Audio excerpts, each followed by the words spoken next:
Coucou à tous, bienvenue sur ma chaîne. On se retrouve aujourd'hui pour le taroscope du mois de février pour les vierges, ascendant vierge et lune en vierge. Si vous ne connaissez pas vos signes ascendants et lunaires, je place en barre d'infos 2 liens qui vous permettront de les calculer. Je tenais également à remercier les personnes qui m'ont fait confiance en me demandant un tirage personnel. J'ai reçu énormément de demandes, ce qui explique pourquoi je n'ai pas beaucoup posté ce mois de janvier. Donc d'ailleurs, j'ai rien posté pratiquement. Je vais donc essayer de poster davantage, mais par contre, c'est vrai qu'à part les taroscopes que je publie sur ma chaîne YouTube, je pense que j'aurai de moins en moins de temps pour les tirages bonus que je faisais en plus des taroscopes, et du coup j'essaierai peut-être de les mettre davantage sur Facebook et pas sur YouTube, hein. Parce que c'est vrai que le téléchargement de vidéos sur YouTube c'est vraiment très très long, et du coup j'ai pas forcément le temps de tout concilier entre ma vie privée, ma vie professionnelle, parce que tirer les cartes c'est pas mon métier, plus les chaînes, la chaîne YouTube et les tirages perso, j'ai pas assez de temps en ce moment pour tout faire. Voilà, donc je vais essayer de poster un peu plus de tirages, mais plutôt sur Facebook parce que ça prend moins de temps. Donc je vous mettrai en barre d'infos le lien pour la page Facebook, et je vous mettrai aussi mon adresse email, comme ça pour ceux qui veulent me contacter afin de connaître mes conditions pour les tirages personnels, vous pourrez le faire via mon email. Donc on va commencer avec le tirage. Donc j'ai tiré 3 cartes du Rider Tarot Deck. La première va représenter votre situation actuelle, la deuxième va représenter les obstacles que vous rencontrerez au cours de ce mois, et la troisième carte va représenter l'évolution de votre situation. Ensuite, j'ai tiré 3 cartes du Tanis Lenormand qui vont venir apporter un éclairage supplémentaire au premier tirage. Puis j'ai rajouté une carte issue du Grand Oracle de l'amour qui va venir apporter un petit complément d'information concernant votre vie sentimentale. Donc on va commencer tout de suite avec la première carte, c'est la carte de l'impératrice à l'envers, et elle nous parle de manque d'estime de soi ou de manque de confiance en soi. Avec cette carte, il y a l'idée pour certains que vous peinez à vous affirmer, voilà, vous laissez peut-être un peu les autres vous marcher sur les pieds. Ou alors, dans le cas contraire, vous êtes dans l'excès, donc dans l'excès inverse, dans le sens où vous êtes carrément trop sur la défensive, vous vous protégez mais à l'excès, au point quasiment que vous avez érigé une barrière de protection entre vous et les autres, et du coup, ceux-ci ont beaucoup de mal à vous atteindre. À l'envers, l'impératrice, ça pourrait éventuellement souligner aussi un manque de réflexion vis-à-vis d'une situation. Donc peut-être que pour certains d'entre vous, vous agissez de manière impulsive ou alors vous agissez de manière hâtive sans prendre le temps de la réflexion, et que du coup cela vous porte préjudice dans le sens où alors vous allez peut-être le regretter, ou alors vous allez en payer les conséquences. Voilà. Pour certains, ça pourrait parler aussi d'une difficulté à trouver sa place, ou alors d'une difficulté à se faire respecter, ou alors une difficulté à faire preuve d'autorité. Ou alors, pour certains aussi, vous pourriez éventuellement avoir du mal à faire respecter vos choix, ou alors avoir du mal à mettre en place des limites. À l'envers, l'impératrice, ça pourrait représenter aussi le manque de lucidité, ou alors le manque de créativité, l'ennui ou la passivité, c'est-à-dire que pour certains, peut-être vous avez du mal à passer à l'action vis-à-vis de votre situation. Pour certains aussi, avec cette carte de l'impératrice à l'envers, vous pourriez avoir du mal à communiquer à cœur ouvert avec votre entourage, ou alors vous pourriez être plus tenté de regarder le passé que l'avenir. C'est-à-dire que peut-être vous vous focalisez un peu trop, entre guillemets, sur le verre à moitié vide et pas assez sur le verre à moitié plein, et du coup vous ne voyez que le négatif au lieu de regarder le positif et d'aller de l'avant. Donc là on vous dit de ne pas être aussi défaitiste, hein, et on vous dit de ne pas renoncer trop vite. Avec l'impératrice, aussi, il pourrait y avoir l'idée que peut-être votre situation n'est pas aussi fructueuse qu'elle semblait l'être au prime abord. Donc peut-être que pour certains, on va vous dire que la situation n'est peut-être pas aussi productive que ce qu'elle devrait l'être. En deuxième carte, j'ai tiré pour vous la carte du monde qui est sortie à l'endroit et qui est placée dans les obstacles. Et cette carte en obstacle, elle va venir appuyer sur la fameuse barrière de protection dont j'ai parlé tout à l'heure. En effet, vous voyez sur cette carte, on voit une femme totalement nue qui est entourée d'une couronne de laurier.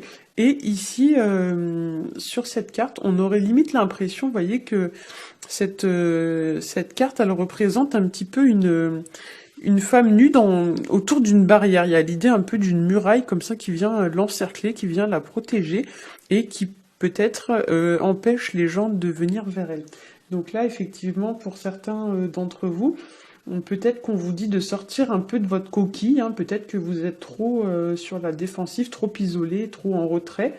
Voilà, et on pourrait vous demander aussi clairement de sortir de votre zone de confort. On pourrait aussi vous demander de retirer votre carapace dans le sens où vous devez prendre le risque de vous montrer tel que vous êtes. Vous devez vous mettre à nu devant les gens de façon à ce qu'ils puissent plus facilement aller vers vous ou plus facilement vous atteindre. Donc là, effectivement, peut-être que comme la carte est placée dans les obstacles, on vous dit que cette carapace de protection que vous avez vous empêche de progresser ou vous bloque dans votre situation. Voilà, donc c'est un obstacle. En obstacle, le monde, ça peut représenter aussi tout ce qui va être de l'ordre de la solitude, de l'isolement, etc.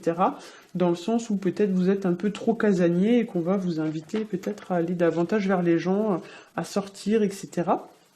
Et avec cette carte, on pourrait aussi vous inviter à exprimer tout ce que vous ressentez au lieu de tout garder pour vous. Parce qu'ici, j'ai un peu le ressenti que pour certains, il y a beaucoup de choses, notamment des sentiments, des émotions, etc., qui sont retenues, qui sont contenues, et que vous ne les laissez pas sortir. Alors que pourtant, j'ai limite envie de vous dire, ça aurait besoin de sortir, mais vous, pour X ou Y raison, vous n'y parvenez pas. On pourrait aussi vous demander avec cette carte de vous faire connaître, dans le sens de vous faire connaître du monde, d'attirer des gens à vous, d'obtenir une certaine notoriété. Par exemple, sur le plan professionnel, ça pourrait être en faisant de la pub, en vous faisant connaître par le bouche à oreille, etc. Mais il y a l'idée que vous êtes peut-être trop en retrait et que vous gagneriez à être connu, vous voyez. Ou alors peut-être qu'on va vous inviter aussi avec cette carte à vous déplacer géographiquement parlant pour aller explorer aussi un petit peu tout ce qui va avoir attrait à l'inconnu, etc. Donc il y a l'idée un peu de sortir de sa zone de confort. La carte du monde, c'est aussi tout ce qui est lié au voyage, à l'étranger. Donc là, effectivement, vu que la carte, elle est placée dans les obstacles, peut-être que vous êtes réticent à bouger, à déménager, à vous déplacer, etc. Et peut-être que cela vous bloque. Hein. Voilà. Donc pour certains aussi, on pourrait y voir une certaine forme de routine, hein, la routine un petit peu qui rassure, qui est familière, etc. Et encore une fois, là, ça vient un peu appuyer sur le fait de sortir de sa zone de confort. Voilà, et peut-être même de sortir tout court si vous êtes casanier. Il y a l'idée un peu, voilà, de se changer les idées, hein, de renouveau, de rencontrer plus de gens, d'être plus sociable, etc., etc.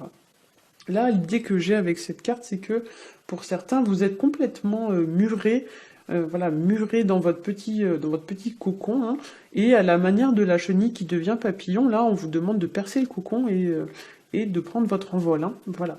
En troisième carte, j'ai tiré pour vous la carte de la roue de fortune à l'envers, qui ici va venir indiquer des changements importants dans votre vie. Voilà, donc ça indique souvent tout ce qui va être fin de cycle et début d'un autre cycle. À l'envers, il y a l'idée quand même que ces fins de cycle et ces changements vont être vécus de manière un petit peu difficile, ou alors où il va y avoir des retards ou des choses comme ça, des obstacles qui vont se présenter à vous. Il y a l'idée aussi pour certains d'entre vous que vous pourriez mal vivre les changements qui sont en train de s'opérer dans votre vie. Voilà. Peut-être aussi pour certains que des personnes pourraient tenter de vous mettre des bâtons dans les roues, dans le sens où tout ne va peut-être pas se passer comme prévu. Avec la carte de la roue de fortune à l'envers aussi, il pourrait, pour certains, y avoir du mal à tourner la page sur une situation ou alors du mal à aller de l'avant. C'est-à-dire que vous pourriez vous sentir un peu déstabilisé par les changements qui s'opèrent et avoir besoin d'une pause. Vous ne parvenez pas forcément à garder votre équilibre et vous avez besoin de faire une petite pause parce que les changements sont trop difficiles à affronter. Hein. Voilà, donc si c'est le cas, gardez quand même en tête que parfois c'est un mal pour un bien, donc c'est des fois des choses qui sont pas faciles, mais c'est pour avoir mieux ensuite. Hein. Pour d'autres, à l'envers, la carte de la roue de fortune, ça pourrait représenter le fait de manquer de patience. Donc vous êtes impatient, vous voulez aller plus vite que la musique. Voilà, donc si c'est votre cas, souvenez-vous que il vaut mieux quand même prendre le temps de poser des bases stables dans sa vie, donc peu importe le domaine, des bases stables et solides plutôt que de construire un château de cartes à la va-vite. Voilà, donc gardez votre calme, restez zen et prenez votre mal en patience. Il y a l'idée un petit peu, voilà, que petit à petit, l'oiseau fait son nid, hein, donc ça se fait pas en 2 jours.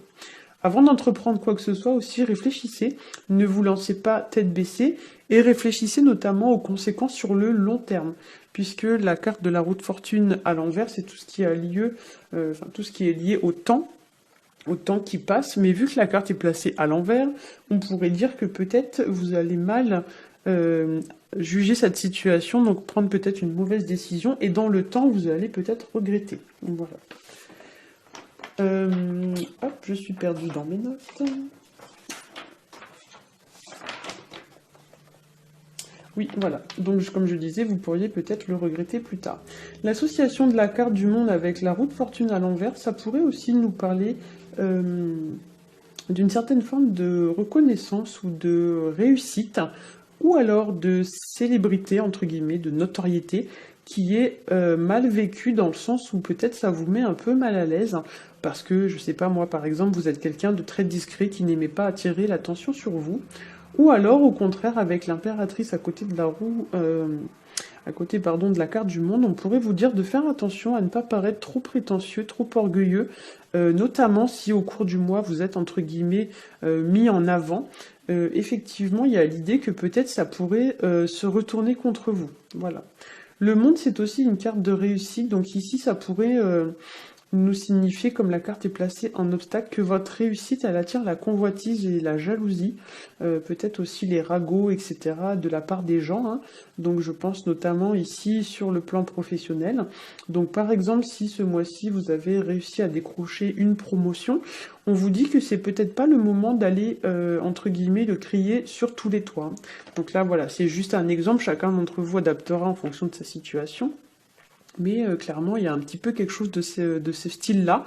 Il y a l'idée que peut-être il y a des choses qui ne doivent pas forcément s'ébruiter, sinon ça risque de tourner, mais pas en votre faveur. Alors, j'ai rajouté, comme je vous l'ai dit, 3 cartes issues du Tanis le Normand. La première carte, c'est la carte des oiseaux. Voilà, donc la carte des oiseaux, c'est une carte qui va nous parler de communication verbale et de communication, j'ai envie de dire, rapide. Donc dans le sens plutôt bavardage, cancan, ragot, etc. Ça peut aussi être de la communication du style SMS. Voilà, ça peut être éventuellement des mails, mais souvent c'est plus de la communication rapide, hein. Éventuellement, ça pourrait être sur Twitter, enfin ce genre de réseaux sociaux. Voilà. Ça peut représenter aussi tout ce qui va être lié au règlement de compte, donc prise de bec, prise de tête, explication, compromis, négociation, etc. Voilà. Et ça peut représenter aussi tout ce qui va être de l'ordre du conflit avec les proches, hein, petite prise de tête avec la famille, avec les collègues, etc. Ça représente aussi la période de nidification, hein, donc tout ce qui va être relatif à l'établissement du foyer, hein, construction du foyer. Donc effectivement, il y a l'idée, comme j'ai dit tout à l'heure, que petit à petit, l'oiseau fait son nid. Donc peut-être que vous devez prendre votre temps et ne pas vous lancer tête baissée, comme l'indiquait déjà la roue de fortune. On vous dit que peut-être si vous allez trop vite, vous allez le regretter. Ou peut-être que votre nid, entre guillemets, ne sera pas assez solide, hein. Voilà. Dans tous les cas, ici, ça vient quand même appuyer sur l'idée de changement sur le plan du foyer, notamment sur le plan familial, hein. Il y a l'idée quand même d'aménager le nid, donc la maison, peut-être en vue d'un événement ou quelque chose de ce style-là. Voilà, pour certains d'entre vous, bien sûr, ça ne va pas concerner tout le monde, c'est un tirage général, mais il y a peut-être aussi voilà, l'idée de passer à l'étape supérieure, mais encore une fois, attention à ne pas aller trop vite, hein. En deuxième carte, j'ai tiré pour vous la carte des souris. Alors, la carte des souris, c'est la carte qui nous parle de petites pertes, en fait. Donc, c'est tout, en fait, c'est tout ce qui potentiellement pourrait vous ronger. Donc, il faut imaginer cette carte comme une petite souris qui vient grignoter un petit peu vos possessions. Je parle de possessions matérielles, hein, donc ça peut être des petites dépenses imprévues, ça peut être aussi éventuellement des pertes de temps, pertes d'énergie, mais souvent c'est plus des pertes matérielles. Voilà, donc ça représente aussi les personnes qui doucement mais sûrement essayent de profiter de vous et qui essayent, on va dire, de s'accaparer vos biens. Voilà, et ça peut aussi représenter potentiellement l'idée d'arriver à ses fins si on s'arme de patience, hein. Voilà. Mais c'est vrai que souvent cette carte, moi je l'interprète plus comme l'idée de quelque chose qui se ronge petit à petit, une situation qui se dégrade ou qui se détériore comme ça, doucement mais sûrement. En troisième carte, j'ai tiré pour vous la carte du messager qui parle de renouveau, qui parle de dynamisme, qui nous parle de mouvement vers l'avant. Ça nous parle de progresser, d'avancer, etc. Et ça parle aussi parfois de nouvelles. Donc cette fois-ci, on est plus sur de la nouvelle. Normalement, c'est plus écrite, mais bon, pourquoi pas. Peut-être quelqu'un va vous apporter une bonne nouvelle, ou ça peut aussi représenter quelqu'un qui va venir vous rendre visite, hein. Ou alors c'est vous qui allez rendre visite à quelqu'un. Mais là, effectivement, si j'interprète les trois cartes ensemble, on pourrait vous conseiller en fait de vous éloigner. Attendez, je vais vous montrer, ce sera plus simple. Voilà.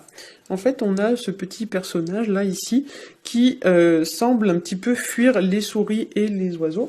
Donc là, il y a un peu l'idée quand même de s'éloigner des personnes ou alors des situations hein, qui nous tirent vers le bas ou alors qui nous pompent un peu de l'énergie, etc. pour rien.